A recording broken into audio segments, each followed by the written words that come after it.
based on factors such as where they've travelled before, whether they've ever had any other biosecurity issues around them, and a range of other factors.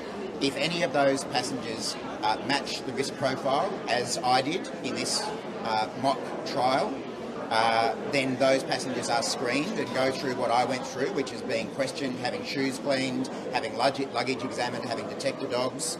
And of course, if anyone does come back in the country and declare that they have had contact with a farm or livestock, or have got grains or meat products or any of the usual things that you have to declare, then those passengers are screened as well. So, as I say, they are some of the measures that we already brought in last week as a result of the elevated risk that we saw from foot and mouth disease reaching barley last week. And in addition to that, we also put in place what we're calling targeted operations, which mean that we don't just do the screening of the passengers who the risk profile assesses as needing screening. What we are doing is picking random flights coming back in from Indonesia in a range of different airports in Australia, where every single passenger is screened in the way that happened to me this morning. So every single passenger in those targeted operations is asked the questions, has the detector dogs, has their luggage examined, has their shoes cleaned, those sorts of measures to make sure that we are really sending a strong message to people that we all need to take this seriously. And I think it's probably worth pointing out at this point that biosecurity is a shared responsibility. Clearly, there are federal government responsibilities and obligations, and we are stepping up with the range of measures that we have already put in place and a number of new measures that I'll be announcing here today. But in addition to the federal government, that's not enough. We need the state governments and territory governments to play their role in making sure that they're prepared if we do see an outbreak come to Australia. And I've had a number of productive conversations with state and territory ministers about that. But most importantly, we need the travelling public to take this seriously. If foot and mouth disease gets into our country, it will be a devastating blow for our agriculture industry, particularly our livestock industry. There have been estimates in the order of an $80 billion hit to the national economy if this disease gets in our country. So we owe it to ourselves, we owe it to our farmers, and we owe it to us all Australians to take this disease seriously. And if you are coming back from Indonesia or any other country that has foot and mouth disease in it at the moment, then we need you to declare if you've been on a farm, had contact with livestock, and we need you to clean your shoes and, if possible, leave them behind. They're the kind of things that the travelling public can do to make a difference. Now, as I say, the steps that we've already taken are part of a two-pronged approach to dealing with this outbreak. And the two-pronged approach is about taking measures at home and abroad. Now, obviously, the trip that I just undertook to Indonesia was to express our support and our assistance to the Indonesian government to help in any way we possibly can to help them manage this outbreak and bring it under control. And I have to say I was really assured by the seriousness with which the Indonesian government is taking this outbreak, and they themselves are bringing in a range of new measures to contain it as we speak. But we need to play a hand as well, because it's in our national interest to help our friends in Indonesia bring that outbreak under control for the benefit of Indonesia, but also in order to keep it out of our country. Now, that's why I'm very pleased to announce today a new $14 million funding package, not previously announced, as the next step in elevating our two-pronged approach to combat foot and mouth disease. There are new measures that we're announcing that apply both in Australia, increased resources in Australia, and also increased resources, particularly in Indonesia. Now, as you may be aware, while there is a lot of attention on foot and mouth disease at the moment, we also face a risk from another disease that particularly affects cattle called lumpy skin disease, which is in Indonesia, and we're very concerned about the risk of that in Timor-Leste and Papua New Guinea as well. So the measures that I'll announce in terms of overseas support apply to both foot and mouth disease and lumpy skin. So of that $14 million package, we are dedicating $5 million in immediate support to Indonesia, Timor-Leste and Papua New Guinea. And that will cover a range of things, some of which I announced while I was in Indonesia yesterday. That will provide support for foot and mouth disease and lumpy skin disease vaccine distribution, including personnel and cold chain logistics. It will provide technical support to support and strengthen laboratory capacity, diagnostic testing and a range of other things. It will provide technical assistance to support on-ground control officers and efforts in Indonesia, and it will provide epidemiological support to model the likely spread of the disease within Indonesia and the region. Now, those announcements that we're making that apply overseas come as a direct result of the engagement that I and our officers have had with the Indonesian government. And I was very pleased to see that the Indonesian government welcomed our support. Obviously, managing this outbreak in Indonesia and any other country is the responsibility of that country's government. But it's so important that we show that we are standing side by side with those countries in their battle to contain this virus. And that's why we're providing that support announced today. In addition to that $5 million, I'm also really pleased to announce today an additional $9 million in Australian government funding to ensure that Australia is adequately protected from and prepared for an outbreak of foot and mouth disease and lumpy skin disease. Now, that $9 million will provide 18 new additional biosecurity officers for Australian airports and mail centres. Because while there is a lot of attention on the travelling public coming back from Indonesia, the advice that I've received is that the highest risk way of foot and mouth disease coming back in our country is actually through animal products, meat products and dairy products being brought in, whether by postage or freight or any other means. So it is important that we ramp up our staffing at mail centres as well as at airports. So that's why this funding will provide 18 new biosecurity staff members at airports and mail centres to increase our surveillance activities. It will also provide funding for the new detector dogs that I've previously announced that will go into Cairns and Darwin airports, and that will be happening very soon. It will also pay for the appointment of a Northern Australia coordinator to manage the urgent development and delivery of effective surveillance and preparedness strategies across North Queensland, the Northern Territory and Western Australia.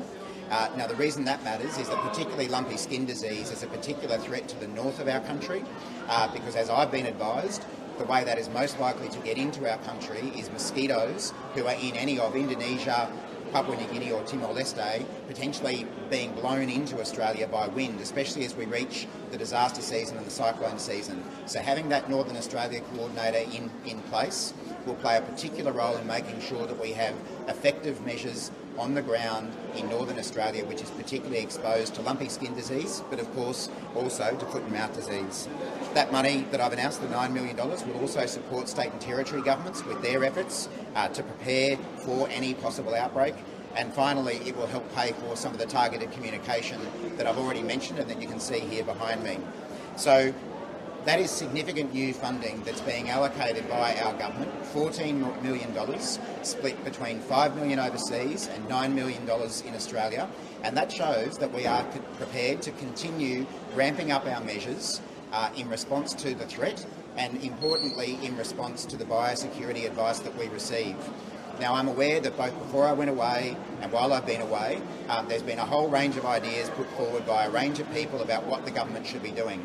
And I note that some of these ideas are being put forward by people who have been in government for the last 9 years and didn't see fit to introduce any of those measures at any time they were in government, despite the fact that the foot and mouth disease outbreak began before we were elected, and despite the fact that we have seen foot and mouth disease enter other countries in our region in recent years while these people were in government and didn't introduce the very measures that they are now demanding that we introduce.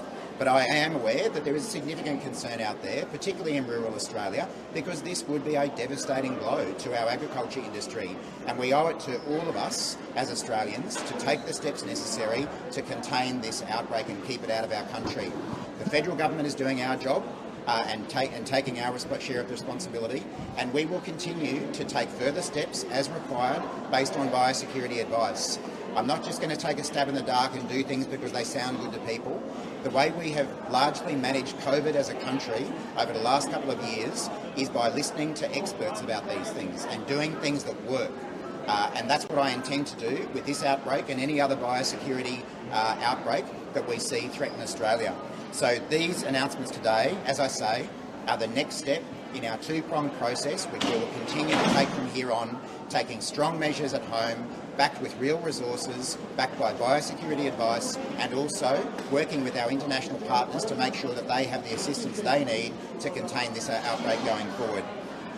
The last thing I want to say, just to reinforce that point about shared responsibility, I met a really great example of someone who'd done the right thing here today. A farmer from Cowra called Fred. I won't give his last name to protect his privacy, but Fred did the right thing when he came back in.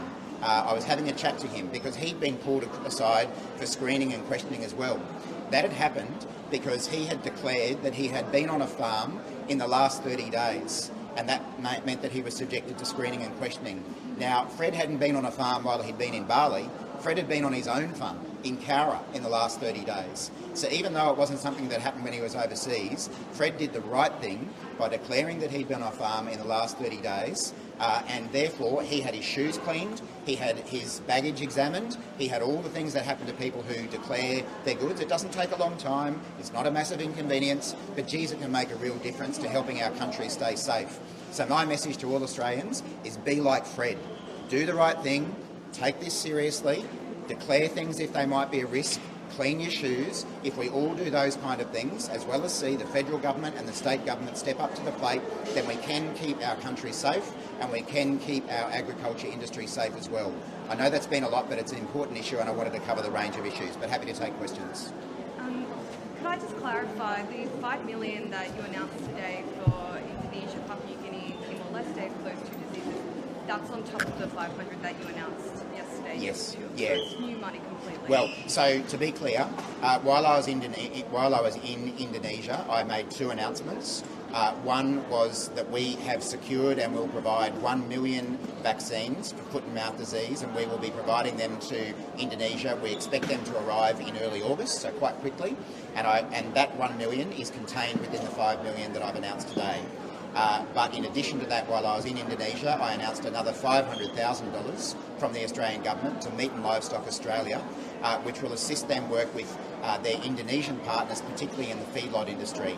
I met a number of feedlot operators while I was in Indonesia, very briefly, and if people haven't been to feedlots before, basically that's where live cattle from Australia and other destinations get imported into Indonesia, they get fed and fattened up prior to slaughter.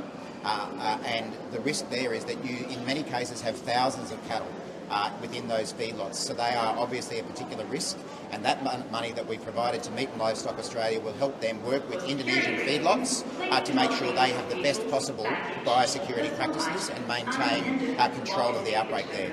And those 18 biosecurity officers that you just announced, is that shared across all the international airports in Australia? Or? Yeah, so the 18 new biosecurity... I might just wait for that. Yeah.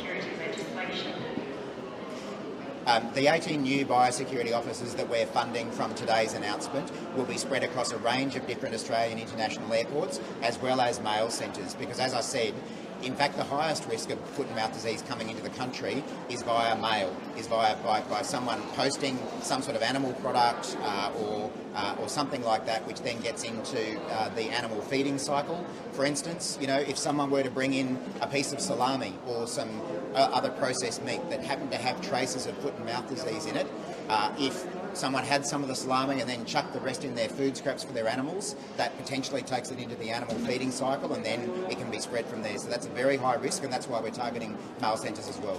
And I know you clarified why you don't want to see like calls for closures between Australia and Indonesia, but there are real concerns out there that maybe that is an avenue to pursue. What would you say to those people that think that that is a good idea? Farmers even that are saying that that is a good idea. Yeah, well, look, there's a couple of, and I have seen those calls, and you know, I think there are some people who are trying to make political gain out of this, but I also think there are many farmers in Australia who are genuinely concerned about the risk, and they have every right to be concerned, and that's why I want to assure them that we're on this and we're bringing in place measures that actually work. The issue with border closures is that, first of all, I haven't had advice that this is necessary from a biosecurity perspective. Second of all, I've even had farm leaders, some of the most senior farm leaders in the country, contact me and say they do not support border closures to Indonesia because that would have a very damaging impact on our trade and other relationship to Indonesia. It would obviously have a big impact on our tourism industry as well, and the Indonesian tourism industry. So it would have those kinds of impacts. But as I say, the other point here is that there are a number of other countries in Southeast Asia right now, and in Africa right now, that have foot and mouth disease and have for a long time. We didn't close the borders to those countries. It wasn't necessary for those countries, and the best advice I've received is that it's not necessary here either, as long as we do the kinds of things that we're announcing, and as long as the travelling public take this seriously and do the right thing. Minister, if shutting the borders is the law, so there's 130 flights from Bali out of Sydney every week, is it maybe kind of cutting back on flights for travellers? No, again, we don't support border closures for the reasons that I've just given.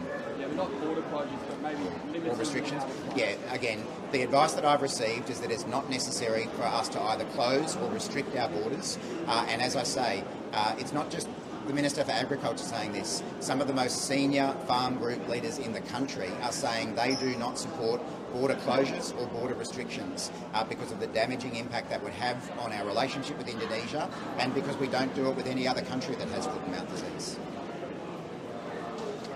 All good? Thanks, everyone. Sorry that was a bit long. Thank you.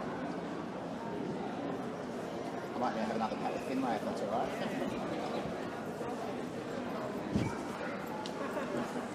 I'm going to go and see my dog later. She's going to smell you all over me.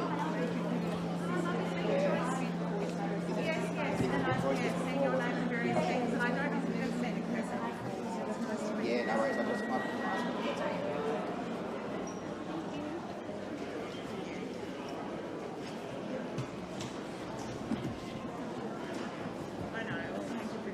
Hello, mate. How you going? How are you? Whatever. Hello. How are you? Hello, mate. Hello. You're a friendly chap. Do they tend to be